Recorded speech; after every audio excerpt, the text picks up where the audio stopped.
Cameraman যেহেতু class 3-র বাচ্চা, তো ভিডিওর অবস্থা কেমন হবে আপনারা তো দেখতে পাচ্ছেন, কাঁপাকাঁপি শুরু হয়ে গেছে। বাট স্কিপ না করে একটু ভিডিওটা দেখার চেষ্টা করবেন। হ্যালো এভরিওয়ান, আসসালামু আলাইকুম। যারা যারা আমার পেজটিকে ফলো করেননি অবশ্যই ফলো করে দিবেন আর একটু সাপোর্ট করবেন। আচ্ছা যাই হোক, ভিডিওর কথা বলছিলাম আর কি। ভিডিওটা আজকে একদম কাঁপাকাঁপি শুরু হয়ে গেছে, আমারও চোখ ব্যথা করতে শুরু হয়ে গেছে। বাট ব্যাপার না, আপনাদের মাঝে ভিডিও না শেয়ার করলে আমার কাছে কিন্তু ভালোই লাগে না, মনে হচ্ছে কি যেন করিনি। তো আজকেও আপনাদের মাঝে একটা ভিডিও নিয়ে হাজির হলাম। এই যে দেখতে পাচ্ছেন, এই হচ্ছে আমার ক্যামেরাম্যান। বাট ছোট মানুষ তো ভুল করে ফেলেছে, এখন কি আর করার। এই যে দেখছেন, এইগুলো ভিডিও কিন্তু আমি করেছি, এত কাঁপেনি। আসলে মোবাইলটা অনেক কষ্ট করে ধরে রাখতে হয়, বাট ও ছোট মানুষ তো এজন্য ভুল করে ফেলেছে। তো প্রথমে আমি দেখতে আসলাম গাছগুলো কেমন আছে আর কি। গাছগুলো কেন জানি শুকিয়ে যাচ্ছে, আসলে কেন জানি না। পানি দেওয়ার পরেও কেন জানি গাছগুলো শুকিয়ে যাচ্ছে। আসলে রোজা রমজানের দিন তো গাছের যত্ন একটু কমই নেওয়া হচ্ছে। তারপর দেখতেই পাচ্ছেন ফুল ফুটেছে, বাট ফুলগুলো ছোট ছোট। গাছটা একদম মরেই গেছিলো, কিন্তু আল্লাহ কি না পারে করতে। দেখতেই পাচ্ছেন গাছটা আবার মানে সুন্দরভাবে সতেজ হচ্ছে, আবার ফুলও ফুটেছে। তো এই যে দেখতেই পাচ্ছেন, এখানে আমি একটা বালিশ বানাচ্ছি। বালিশে আসলে কুশি কাটার কাজ করছিলাম, কারণ এখানে সব কমপ্লিট হয়ে গেছে আমার একটা বেডশিটের। তো একটা বালিশ কেন জানি কমপ্লিট করা হয়নি, আসলে কুশি কাটার কাজটা। হাতের কাজ কমপ্লিট হয়েছিল, বাট ভাবছিলাম যে বাড়িতে গিয়ে করব। কিন্তু বাড়িতে গিয়ে হয়তো বা থাকা হবে না, এই জন্য ভাবছি যে একটু একটু করে কমপ্লিট করে দিই, ঈদের আগে কমপ্লিট করে ফেলবো বালিশের কভারটা।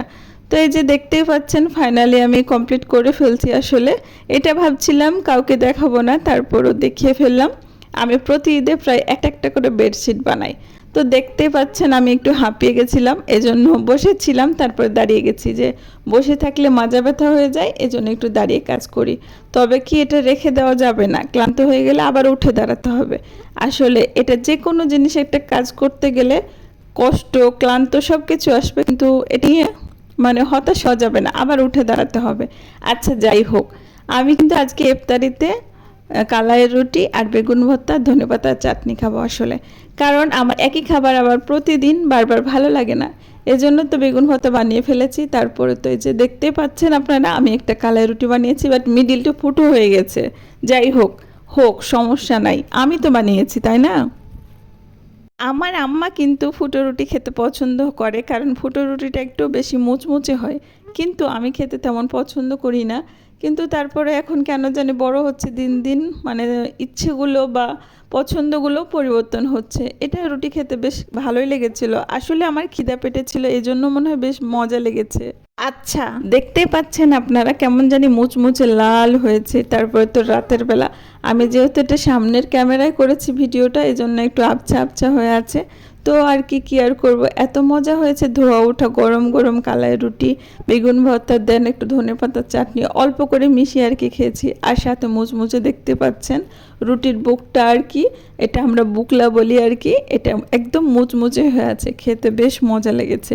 আর যেহেতু আমার হাজব্যান্ড বাইরে ইফতারি করবে, তো আমি আর কি করব, তো একা একা রুটি বানাইছি আর খেয়েছি। কারণ একই সেম খাবার আমার একদমই ভালো লাগে না। একই খাবার যদি 2 দিন হয় তাতেও মন খারাপ হয়ে যায়। এই জন্য প্রতিদিন ইফতারি করতে করতে আমি মনে করছিলাম যে একটা ডিফারেন্ট খাবার খাই। তো দেখতেই পাচ্ছেন ফাইনালি অর্ধেকটা খেয়ে ফেলছি, কারণ ছোট ছোট রুটি বানিয়েছি। বড় রুটি বানাতে পারি না, তেমন ছোট ছোট করে রুটি বানাই আর খাই, কারণ এই রুটিটা আমার কাছে অনেক বেশি মজা লাগে। না খাইলে মনে হয় কি যেন খাইনি। তো দেখতে পাচ্ছেন একটা রুটি ছিল ছোট, আর রুটি আমি পছন্দ করি না। যাই হোক, রুটিটা পুড়ে গেছিল, বাট ব্যাপার না, নিজে বানিয়েছি, নিজে খাবো, নিজের ভুল নিজে সংশোধন করব। আসলে নিজে পুড়িয়ে ফেলেছি, এখন কি করব, খাবারটা তো খেতে হবে তাই নাকি, ফেলে তো দেওয়া যাবে না। তো অর্ধেকটা ভর্তা আমি প্রায় খেয়ে ফেলেছি। তো আজকের মতো এ পর্যন্ত, ভালো থাকবেন, সুস্থ থাকবেন, আল্লাহ হাফেজ, আসসালামু আলাইকুম।